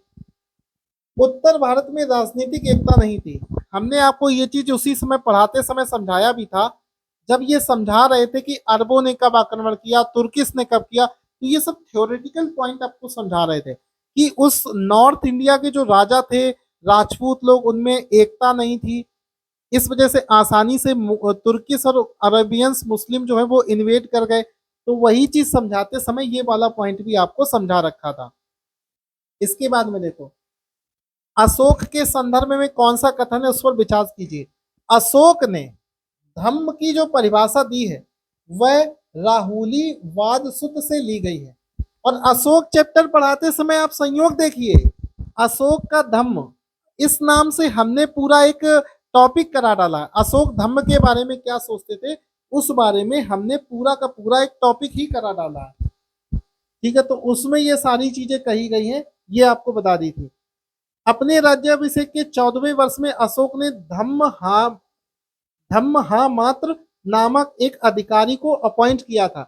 और ये चीज हमने मेडविल हिस्ट्री की क्लास नंबर 14, 15, 16 है, मेडविल हिस्ट्री की क्लास नंबर 14, 15, 16 में ये चीज करा रखी है। यहाँ पर देखो अशोक ने यही तो दे रखा है, देखो धम्म महापात्र, महाधम्म पात्र, ठीक है। ये थोड़ा सा मतलब इसमें अंतर आ रहा है, हाँ ये क्या था, महान देश का नाम, धर्म प्रचारक भेजा था। तो ये एक अधिकारी वो बनाता था, ये अधिकारी अपॉइंट करता था। ये सब अधिकारी वो थे जो अलग अलग देशों में जाकर अशोक के धर्म का प्रचार करते थे। उन्हीं में से एक था धम्म महापात्र, धम्म महापात्र वो एक अधिकारी था। वो पॉइंट मैं यहाँ पर लगाना भूल गया हूँ, सॉरी, आपसे मिस्टेक है मेरी, हमने गलती से दूसरे वाले पॉइंट को यहाँ पर इंडिकेट कर दिया, क्योंकि बहुत सारे क्वेश्चन तो ऐसे हैं जिसको हम लोग ढूंढ ढूंढ के परेशान हो गए। पिछले 3 दिन से हम क्वेश्चन ढूंढ ही रहे हैं, तो बहुत सारे क्वेश्चन तो अभी ऐसे जो अभी हमने पढ़ाए हैं बट वो अभी मिल नहीं रहे। सीपीआर का फुल फॉर्म क्या होता है? तो यहाँ पर देखो, करंट अफेयर्स में पढ़ाते समय हम आपको छोटे छोटे ये सब देते हैं, एड्स का फुल फॉर्म क्या होगा, एचआईवी का क्या होगा, सीपीआर का क्या होगा, ईसीजी का क्या होगा, तो उसमें एक पॉइंट हमने बताया था, सीपीआर का फुल फॉर्म होता है कार्डियो पल्मोनरी रेसिसिएशन। तो ये सेम, ये बी ऑप्शन हो जाएगा, कार्डियो पल्मोनरी वाला ऑप्शन नंबर 20 का राइट आंसर हो जाएगा। और ये सीपीआर में हमने आपको साफ साफ करा रखा है, करंट अफेयर से डायरेक्ट आपने करा रखा है। आप सभी से कहना चाहता हूं कि अभी तो कम से कम और जितने भी क्वेश्चंस हैं सबका प्रूफ, आधा वीडियो बन चुका है, आधे क्वेश्चंस रह गए, वो भी जल्दी जल्दी करा देंगे। प्रूफ हम आपको पूरा देंगे, 105 क्वेश्चन का पूरा प्रूफ देंगे। आप ये विश्वास मानिए कि कहीं भी भटकने की जरूरत नहीं है। सिर्फ और सिर्फ जिसने इतना कंटेंट पढ़ लिया, आराम से उसका पीसीएस भी निकल जाएगा, उसका आरओ भी निकल जाएगा। कहीं भी आपको भटकने की जरूरत नहीं है, क्योंकि इतने क्वेश्चन फंस रहे हैं कि आपको यहीं से ही पढ़ने की जरूरत है। फातिमा बीबी का हाल ही में निधन हुआ है, उनके बारे में कौन सा कथन सही है? कह रहा है कि वे भारत के सर्वोच्च न्यायालय की पहली महिला न्यायाधीश थी। फातिमा बीबी का ये क्वेश्चन थोड़ा सा पुराना पूछा गया है, नवंबर 2023 के करंट अफेयर्स का पूछा गया है। ठीक है, पेज नंबर भी बता रहे हैं, पेज नंबर 13 में ये हमने पढ़ाया था। फातिमा बीबी का यहाँ पर फोटो भी लिखाया था। कह रहे भारत की पहली महिला न्यायाधीश। अरे इसको तो पढ़ने की भी जरूरत नहीं है, फोटो में लिख रखा है India's first women supreme court जज। ठीक है, सी ऑप्शन, सुप्रीम कोर्ट की पहली महिला जज, वही तो यहाँ पर दे रखा है। 1997 से 2001 तक केरल के राज्यपाल के रूप में। तो इन्होंने क्या क्या किया वो सारी चीजें, महिला जज भी रही हैं, भारत की पहली महिला सुप्रीम कोर्ट की पहली महिला न्यायाधीश भी बनी थी ये। ठीक है, साथ ही साथ में ये पूरी चीजें, मतलब ये आधा स्क्रीनशॉट लिया है, ये पूरी फातिमा बीबी के बारे में पूरी स्टोरी। नवंबर 2030, आप समझो दिसंबर में एग्जाम हुआ है, पूरे एक साल से भी पीछे का करंट अफेयर्स पूछा गया, नवंबर तक के क्वेश्चन एग्जाम में पूछे गए हैं, वो भी हमने यहाँ पर करा रखा है। अगला क्वेश्चन ये देखो, सेल्सियस और फॉरेनहाइट का फॉर्मूला पूछा गया था, ये हमने क्वेश्चन कराया था फिजिक्स में, उसमें बताया था F इक्वल टू सी 9/5 + 32। सी को उस तरफ सेंड कर दो तो ये 5/9 करके ये फॉर्मूला रीअरेंज होकर आ जाएगा। तो ये क्वेश्चन भी हमने डायरेक्ट आपको करा रखा है, एग्जाम में डायरेक्ट फंसा है। इसके बाद में क्वेश्चन देखो, विटामिन और उससे होने वाली बीमारी, इसके लिए पूरी लिस्ट आपको दे रखी थी, यहां से एक लाइन में ये क्वेश्चन सॉल्व हो गया। इसके बाद में, इसके अलावा इस पीडीएफ को हम टेलीग्राम पर शेयर भी कर देंगे, वहां से जाकर भी इसको आप क्रॉस चेक कर लेना, एक एक क्वेश्चन आपको मिल जाएगा। टेलीग्राम चैनल का नाम है टारगेट स्टडी IQ, उस पर हम आपको पूरा पीडीएफ ये दे देंगे, आप सुकून से इसको चेक कर लेना। यहाँ पर आप देखो, आर्टिकल 154, आर्टिकल 154, आर्टिकल 153, 153, 156, 156, 155, 155, सारे चारों आर्टिकल, और ये चारों के चारों आर्टिकल यहाँ पर सामने दे रखे हैं, कहीं अलग नहीं, एक ही जगह पर सारी चीजें करा रखी हैं, ये एग्जाम में डायरेक्ट आया है। इसके बाद में देखो, ये वाला क्वेश्चन भी ऐसे क्वेश्चन में है जो शायद ही किसी ने करवाया हो, इसमें भी आप देख सकते हैं 4 केस दे रखे हैं। शंकरी प्रसाद बनाम भारतीय संघ, यहां पर आप देखोगे शंकरी प्रसाद वाला केस, सज्जन सिंह, ये देखो सज्जन सिंह बनाम राजस्थान, गोलकनाथ बनाम पंजाब, गोलकनाथ 1976 में, केशवानंद भारती पॉलिटी की क्लास नंबर 16 से डायरेक्ट फंसा है, जाकर आप चेक कर लेना, पॉलिटी की क्लास से डायरेक्ट ये फंसा है। और आप देख रहे हो 4 के चारों, ऐसा नहीं कि कोई एक ऑप्शन, ये मत सोचना कि एक ऑप्शन, इसका मतलब समझ लो कंटेंट इतना दमदार है कि एक नहीं, ये 4 क्वेश्चन फंसाए हैं, चारों के चारों इसमें आपको मिल रहे हैं। इसके बाद में आप देखो, भारत की जो इकोनॉमी है वो कह रहा है कि मिक्स्ड इकोनॉमी है। हमने क्या पूछा, भारतीय अर्थव्यवस्था कैसी है, तो आंसर हो गया मिक्स्ड वाली, ये पॉइंट बिल्कुल फंस गया। इसी में देखो कह रहा है कि father of economics JM Keynes को कहा जाता है। हमने आपको क्वेश्चन करा था, एडम स्मिथ को अर्थव्यवस्था का जनक कहा जाता है, ना कि जेएम केन्स को।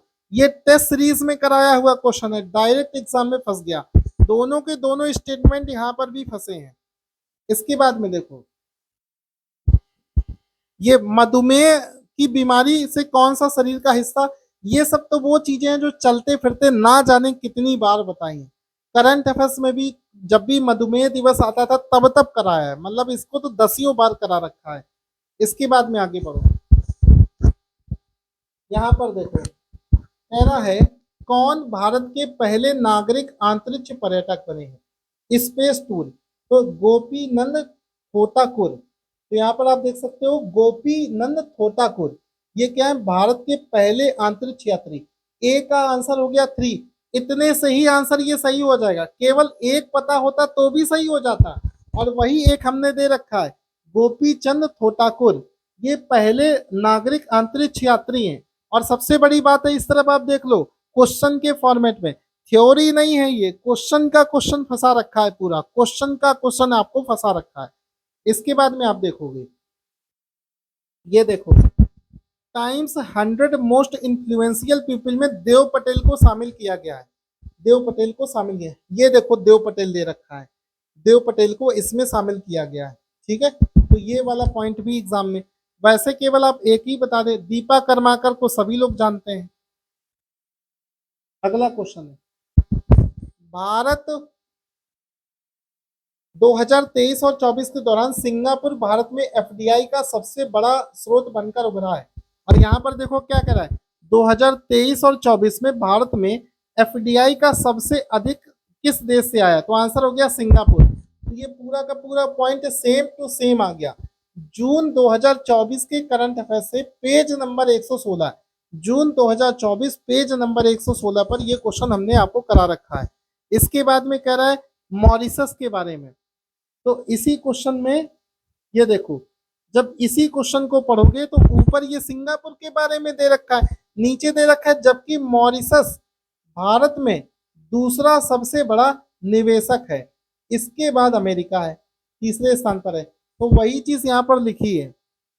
ठीक है, मॉरिशस के बारे में, तो सिंगापुर वाला पॉइंट भी है और मॉरिशस वाला पॉइंट, दोनों के दोनों पॉइंट यहाँ पर आपको करा रखे हैं। ठीक है, इसके बाद में अगला क्वेश्चन, सातवीं भारत और इंडोनेशिया की जो बैठक है, सातवीं इंडिया भारत और इंडोनेशिया के बीच की बैठक है, जकार्ता में हुई थी। ये कह रहा है दिल्ली में हुई थी, गलत कह रहा है, जकार्ता, हाँ सॉरी सही कह रहा है, 5 मई को जकार्ता में। अगस्त 2024 के करंट अफेयर्स से ये पॉइंट डायरेक्ट आया है, और ये पूरा का पूरा पॉइंट आपको समझा रखा था सेम टू सेम, लाइन की लाइन। आगे बढ़ते हैं, यहाँ पर देखो देश के नाम और पर्वत, कौन से देश में कौन सा पर्वत है, ये चीज भी इतनी बार करा रखी है पिछले 2-3 सालों से। जब भी पर्वत का क्वेश्चन आता है तो पूरे विश्व में कौन कौन से पर्वत है वो लिस्ट हम आपको करंट अफेयर्स में शेयर करते रहते हैं। तो ये अभी इसका फोटो नहीं लगाया है क्योंकि ये वो चीज है जो दसियों बार करा रखी है, इसको तो हम काउंट ही नहीं करते हैं। कंट्री और कैपिटल, ध्यान से सुनो, केवल उन देशों के कंट्री और कैपिटल पढ़ा करो जो चर्चा का विषय रहे हो। अब ये कोई एक क्वेश्चन तो है नहीं कि हम आपको 180 देशों के नाम, उनकी कैपिटल, उनकी करेंसी देने, कभी जीवन में नहीं याद रख पाओगे। ये जब भी चर्चा का विषय रहे तो ये सारे के सारे एक बार नहीं 10-10 बार करा रखा है। तो ये वाला, इसका भी कोई फोटो नहीं लगाया है। अब ये वाला क्वेश्चन देखो, R21 मैट्रिक्स क्या है, तो ये टेस्ट सीरीज में कराया था, सीरम इंस्टीट्यूट के द्वारा विकसित किए। ये देखो serum R21 matrix serum institute के द्वारा मलेरिया की वैक्सीन है, मलेरिया की वैक्सीन है। टेस्ट सीरीज में ये वाला पॉइंट आपको करा रखा था। इसके बाद में ये देखो, निम्नलिखित में से किसने कांस फिल्म फेस्टिवल 2024 के अनस्टेंड रिगार्ड वर्ग में सर्वश्रेष्ठ अभिनेत्री का पुरस्कार जीता है। यहाँ पर देखो फोटो के साथ में 77वें कैंस फिल्म फेस्टिवल में अनुसुईया सेन गुप्ता ने द सेमलेस मूवी के लिए अनस्टेन रिगार्ड कैटेगरी में सबसे अच्छा पुरस्कार जीता है। तो Anasuya Sen Gupta, same to same मई के करंट अफेयर्स में ये चीज पढ़ा रखी है, जाकर चेक कर लेना। जो लोग नए हैं उनको विश्वास नहीं हो रहा होगा, लेकिन जो पुराने हैं वो सब लोग जानते हैं। इसके बाद में आगे बढ़ते हैं, यहाँ पर देखो रुद्रमा 2 मिसाइल के बारे में कौन सा कथन सही है? किस देश ने एंटी रेडिएशन रुद्रमा 2 का सफल परीक्षण किया है? आंसर हो जाएगा भारत। ठीक है। मई 2024 में राजस्थान से, नीचे सब कुछ लिखा है कि इसका सक्सेसफुली उड़ीसा से किया गया है। राजस्थान से इसका परीक्षण नहीं किया गया है, उड़ीसा से किया गया है। ये पॉइंट आप यहाँ पर देख सकते हैं, फोटो में ही लिख रखा है, तो ये यहाँ से आप सही कर सकते हो। इसके बाद में देखो, डीएनए की कार्यात्मक इकाई जीन होती है, क्रोमोसोम, ये सब जब आपको बायोलॉजी में, बायोलॉजी की क्लास नंबर 3, 4, 5 में, क्योंकि ये 4 क्वेश्चन है, कोई ये एक क्वेश्चन नहीं है।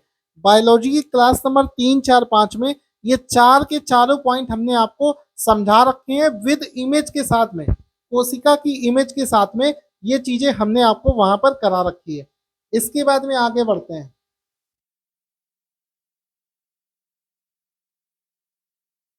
हाँ, ये देखिए इसमें क्या लिखा है कि MPI, multi dimensional poverty index, ठीक है, एमपीआई, उसके बारे में ये हमने करंट अफेयर्स का क्वेश्चन जब कराया था, मल्टी डायमेंशनल पॉवर्टी इंडेक्स, तो वो उसके बारे में बात करी है। तो ये यहाँ पर देखो साफ साफ लिखा है कि इसको यूएनडीपी और ऑक्सफोर्ड के द्वारा तैयार किया गया। ये देखो यूएनडी, डब्ल्यूएचओ नहीं होगा, ऑक्सफोर्ड, ये देखो दे रखा है ऑक्सफोर्ड, ऑक्सफोर्ड गरीबी और मानव विकास, ऑक्सफोर्ड गरीबी और मानव विकास, ये वाला ऑप्शन नंबर 3 देखा आपने, पूरी लाइन की लाइन, ऑक्सफोर्ड गरीबी और मानव विकास।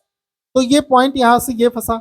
दूसरा यूएनडीपी, यूएनडीपी यानी कि 3 और 4, ऑप्शन नंबर ये सही होगा।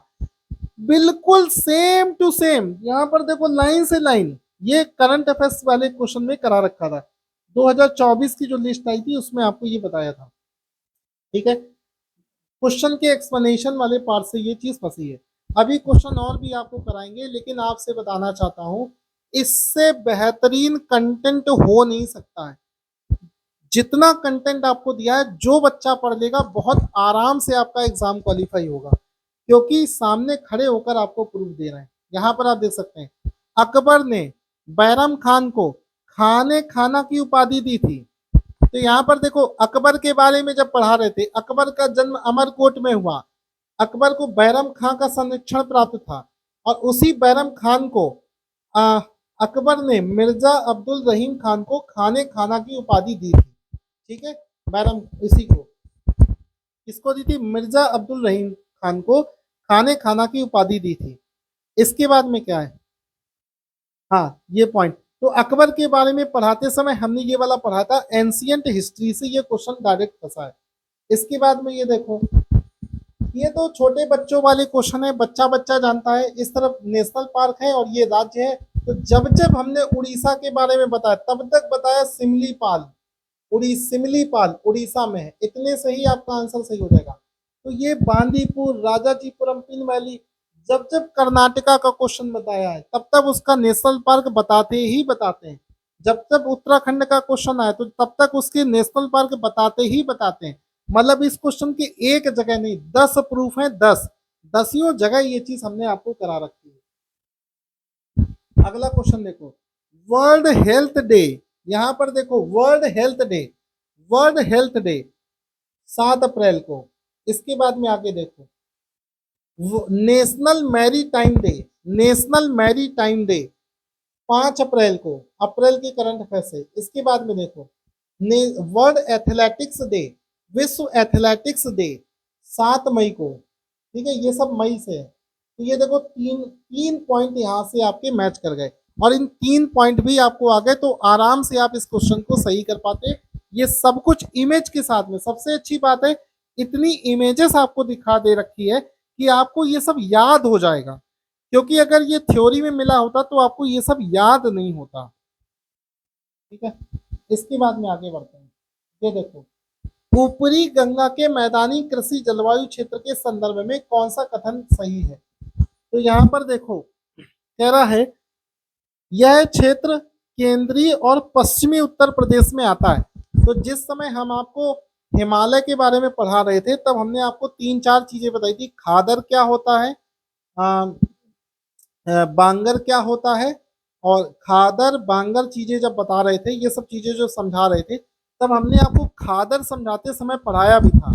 तो देखो ऊपरी गंगा प्लेन जो है, ऊपरी गंगा पश्चिमी उत्तर प्रदेश, तो ये पश्चिमी नहीं है, केंद्रीय और इधर की तरफ, हाँ इस तरफ वाला पोर्शन आएगा। कह रहा कि इस क्षेत्र में सिंचाई की सघनता 130% से अधिक तथा कृषि की सघनता, ये पूरा यही तो नहीं लिखा है, लेकिन ये क्षेत्र सबसे ज्यादा उपजाऊ क्षेत्र होता है, खादर क्षेत्र सबसे ज्यादा उपजाऊ क्षेत्र होता है। तो ये लॉजिक लगाकर इस क्वेश्चन को आप सही कर सकते थे। ज्योग्राफी की क्लास नंबर 6 में भाबर खादर पढ़ाया था, तब ये पॉइंट हमने आपको समझा रखा है। इसका फोटो भी आप देख सकते हो। अगला क्वेश्चन देखो, ये कराया था। क्वेश्चन कह रहा है in comparison to USA, China, Japan, India has the highest geographical area under cultivation. ठीक है, India is located in tropical monsoon region. तो इंडिया ट्रॉपिकल मानसून रीजन में आता है। तो ये देखो लिखा है भारत ट्रॉपिकल रीजन में आता है, भारत ट्रॉपिकल रीजन में आता है। और मैप के माध्यम से आपको ये टॉपिक्स बनाकर भी दिखाए थे, और ये पूरा यहाँ से भी समझाया था।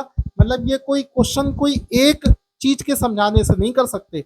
इस क्वेश्चन को करने के लिए पूरा वो चैप्टर, जिस समय हम ये समझा रहे थे कि भारत ट्रॉपिकल रीजन में आता है, यहाँ पर मौसम गर्मी आती है, सर्दी आती है, बरसात आती है, वो किस वजह से काम करती है, इतनी फसल का डाइवर्सिफिकेशन क्यों है, यहाँ पर दालें भी उगाई जा रही हैं, सब्जियां भी उगाई जा रही हैं। ये पूरा का पूरा चैप्टर जब समझा रहे थे उस समय जो चीज समझाई थी, क्योंकि किसी एक फोटो से इस क्वेश्चन को नहीं सॉल्व कर सकते, पूरा वो जो समझाया था उससे ये क्वेश्चन आराम से सॉल्व हो जा रहा है। अगला क्वेश्चन आप देखो, ये वाला क्वेश्चन भी आप देख सकते हो। इसमें क्या रहा है, there is a positive relationship HDI और एसडीजी के बीच में। तो देखो ये हमने आपको ह्यूमन डेवलपमेंट इंडेक्स, इसको बोलते हैं एचडीआई। तो एचडीआई के बारे में और एसडीजी हमने आपसे कहा था सस्टेनेबल डेवलपमेंट गोल से क्वेश्चन आता ही आता है। और ये टॉपिक हमने पूरा का पूरा टॉपिक ब्रह्मास्त्र की क्लास नंबर 8 में, ब्रह्मास्त्र की क्लास नंबर 8 में एसडीजी को पूरा पढ़ाया है। और मार्च के करंट अफेयर्स में हमने आपको यूडीआई इस एचडीआई के बारे में पढ़ाया है। और दोनों को कोरिलेट करके पढ़ोगे तो ये चीज इसमें बिल्कुल क्लियर हो जाएगी, क्योंकि जो एसडीजी के जो लक्ष्य हैं 17 लक्ष्य हैं, और यहाँ पर देखो एचडीआई का भी लक्ष्य क्या है, जीवन की प्रत्याशा, जीवन की प्रत्याशा, और वो चीज यहाँ से कॉमन है। तो इन दोनों के कॉम्बिनेशन से आप इस क्वेश्चन को सॉल्व कर सकते हो। आप कुछ क्वेश्चन तो ऐसे हैं जिनको आप डायरेक्ट नहीं सॉल्व कर सकते, दो तीन चीजों को जोड़कर वो बनाए गए, तो उस तरीके से आप उस क्वेश्चन को सॉल्व करोगे। मतलब 4-5 पॉइंट पढ़े, उन सबको जोड़कर वो क्वेश्चन सॉल्व होगा। ये क्वेश्चन वही है, एचडीआई के बारे में भी आपको पढ़ा रखा है और एसडीजी के बारे में भी पढ़ा रखा है। उन्हीं दोनों से इस क्वेश्चन को आसानी से सॉल्व किया जा सकता है। अगला क्वेश्चन क्या है, अगला क्वेश्चन कह रहा है इस तरफ देश के नाम, और कह रहा है कि इस तरफ रिमिटेंस रिसीव दे रखा है, और देखो साफ साफ लिखा है रिमिटेंस रिसीव्ड। यहां पर देखो क्या दे रखा है, विश्व बैंक की रिपोर्ट के अनुसार ग्लोबल रिमिटेंस चार्ट में कौन सा देश पहले स्थान पर है। तो भारत पहले स्थान पर है, और भारत ये दे रखा है कि भारत इसमें पहले स्थान पर है। तो इंडिया हो जाएगा सी का 1, सी का 1, सी का 1। केवल एक ऑप्शन पता था, पूरा क्वेश्चन सॉल्व हो गया। इस वाले में जरूरी नहीं कि तुम्हें सबका पता हो, जबकि हमने तो बाकी सबका भी दे रखा है, लेकिन केवल आपको एक पता है कि भारत इस मामले में पहले नंबर पर है। तो देखो भारत के बारे में केवल एक ये आपने बता दिया, तो डी ऑप्शन सही हो गया।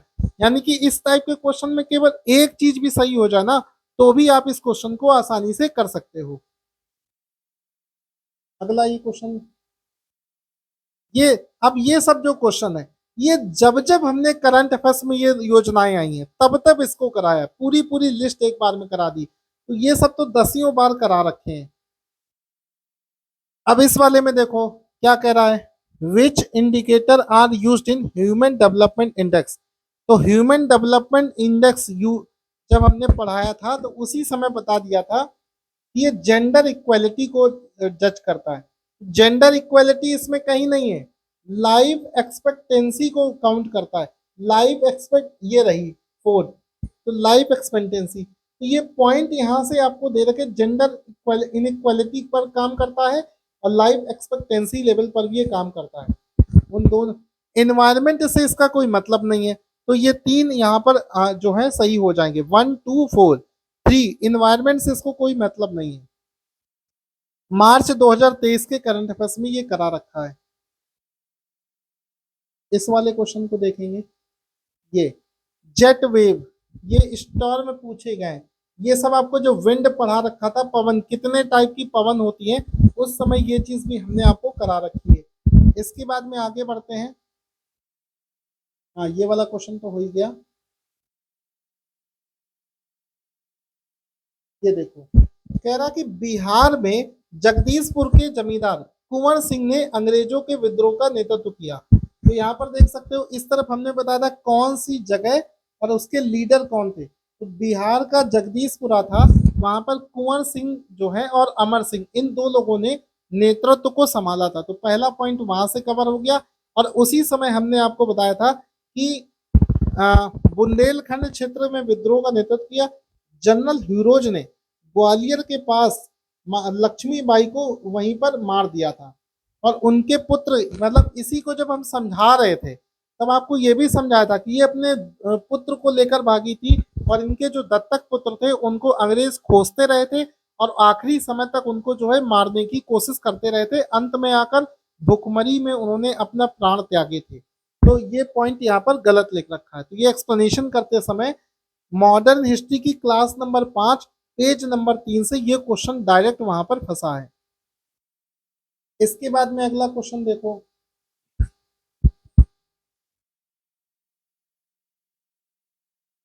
हाँ, भारत पर तुर्की आक्रमण सफल हुआ। तो जब, ये देखो, भारत पर सबसे पहले अरब आए, अरब देश के मुसलमान आए, फिर तुर्किस आए। तो तुर्किस आक्रमण में जब सबसे पहले महमूद गजनबी आया था, तो ये सफल हुआ था। 17 बार इसने लूटने की कोशिश करी थी और अंत में लूट लिया था। तो पूरा मैप के माध्यम से भी आपको समझाया था। और यहाँ पर देखो, मध्यकालीन भारत की शुरुआत में मुसलमानों का आक्रमण जब हुआ था, तो सबसे पहले अरबी आक्रमण हुआ और उसके बाद तुर्की आक्रमण हुआ। तो ये सफल, पहला पॉइंट सही है। भारत में राजनीतिक एकता नहीं थी। उत्तर भारत में, जैसा कि आपको पता है, समझाया भी था, राजपूतों में कह सकते हो एकजुटता नहीं थी, कमजोर थे, इस वजह से वहां पर ये एकता नहीं थी। तो ये दोनों पॉइंट यहाँ पर क्लास नंबर 1 से डायरेक्ट फंसे हैं। ये वाला भी पॉइंट कई बार कराया है, अभी इसकी फोटो लगाना भूल गए हैं, लेकिन जब इसकी पीडीएफ आपको शेयर करेंगे तो ये फोटो सही थी देंगे। परेशान मत हो, जितनी बात करेंगे सच बात करेंगे, झूठ 1% भी नहीं चलेगा। अब इस वाले में देखो, ये सब क्वेश्चन तो बार बार करा रखे हैं। यहाँ पर आप देखो, सतत विकास लक्ष्य 2030 में लक्ष्य 4 को प्राप्त करने के लिए कौन सी चीजें आवश्यक है। अब इसमें आप देखोगे 17 सतत विकास, उसमें करा रखा है लक्ष्य 1, लक्ष्य 2, 3, 4, 5, 6, जितने भी लक्ष्य हैं सारे के सारे लक्ष्य पूरा चैप्टर बना के करवा रखा है। वहां से ही क्वेश्चन, ब्रह्मास्त्र की क्लास नंबर 8 में ये करा रखा है। अब इस वाले क्वेश्चन को देखोगे, इसमें कह रहा है कि संविधान में प्रत्येक राज्य में भाषाई अल्पसंख्यकों के लिए विशेष अधिकारी का प्रावधान किया गया है। और यहाँ पर आप देख सकते हैं, साफ साफ लिखा है अनुच्छेद 350 का में, अनुच्छेद 350 भी में भाषा के अल्पसंख्यकों वर्गों के लिए राष्ट्रपति द्वारा एक अधिकारी को नियुक्त किया गया है। वही चीज यहाँ पर बिल्कुल साफ साफ लिखी है, कह रहा है कि एक विशेष अधिकारी बनाया गया है। अगर कहीं पर अल्पसंख्यक है और वो कोई भाषा बोल रहे हैं तो कोई विशेष अधिकारी बनाया गया है, तो वो चीज यहाँ पर लिखी है कि हाँ बनाया गया है। किसमें? 350 बी में, 350 बी में। अब बताओ, इससे ज्यादा क्वेश्चन कोई मैच करा सकता है क्या? साफ साफ ये क्वेश्चन यहाँ से फंसा। अब इस वाले क्वेश्चन में देखो, article number 280, article number 280 constitution body, वित्त आयोग, वित्त आयोग आर्टिकल नंबर 280 बी का 3, बी का 3, केवल एक ऑप्शन है डी जिसमें बी का 3 है। केवल एक पॉइंट से ही पूरा क्वेश्चन सॉल्व हो गया, लेकिन फिर भी अगला देखो, आर्टिकल 280 ये तो हमने आपको बता ही दिया है। हाँ, अब ये वाला क्वेश्चन देखो, आर्टिकल नंबर 73, 73वां संविधान संशोधन, 73वां संविधान संशोधन, 74वां संविधान संशोधन, 73 और 74 संविधान संशोधन स्थानीय निकाय से संबंधित है। तो देखो 73वां संविधान संशोधन ग्रामीण स्थानीय सरकार से संबंधित है, साफ साफ है। 73वां और 74वां संविधान संशोधन ग्रामीण स्थानीय निकाय से संबंधित है। तो ये सी ऑप्शन यहाँ पर सही हो जाएगा। डायरेक्ट पूरी लाइन की लाइन यहाँ पर पूछी गई है। इस वाले क्वेश्चन में देखो, कह रहा है भारतीय संविधान के अनुसार एक ही व्यक्ति एक समय में दो अथवा दो से अधिक राज्यों के राज्यपाल के पद पर कार्य नहीं कर सकता है। यहां पर देखो साफ साफ लिखा है एक ही व्यक्ति को दो या दो से अधिक राज्यों का राज्यपाल नियुक्त किया जाता है। तो पहला पॉइंट सेम टू सेम। फिर कह रहा है कि आर्टिकल 153 में नीचे लिखा है, आर्टिकल 153 कहता है कि प्रत्येक राज्य के लिए केवल एक राज्यपाल होगा और वे 7वें संविधान संशोधन के द्वारा यह प्रावधान किया गया कि एक व्यक्ति को दो या दो से अधिक राज्यों का राज्यपाल बनाया जा सकता है। 153 नंबर वो, और ये राज्यपाल, पूरा राज्यपाल पॉलिटी की क्लास नंबर 18 और 17 और 18 में ये क्वेश्चन डायरेक्ट करवाया गया है, वहां से जाकर आप इसको पढ़ सकते हैं। इसके बाद में अब ये इमरजेंसी वाला क्वेश्चन है, ये भी देखो करा रखा है। इसके बाद में आप बेफिक्र रहो, इसका पीडीएफ हम आपको शेयर कर देंगे, वहां से जाकर आप इसको देख लेना, आपको सब मिल जाएगा, कोई उसमें आपको वो बात नहीं है। अब आपको बता दें कि बहुत सारे ऐसे चैनल थे जो दुनिया भर का कंटेंट दे रहे थे, लेकिन एक क्वेश्चन भी नहीं फंसा। हमारा बैच अगर आपको ज्वाइन करना है तो आरओ और पीसीएस का बैच हमारे यहाँ पर चलता है, उसको ज्वाइन करें और वहां से तैयारी करें, आपका एग्जाम 100% निकलेगा। बैच ज्वाइन करने के लिए हमारा एप्लीकेशन डाउनलोड करें या तो हमारे व्हाट्सएप नंबर पर मैसेज करें। Thank you so much guys.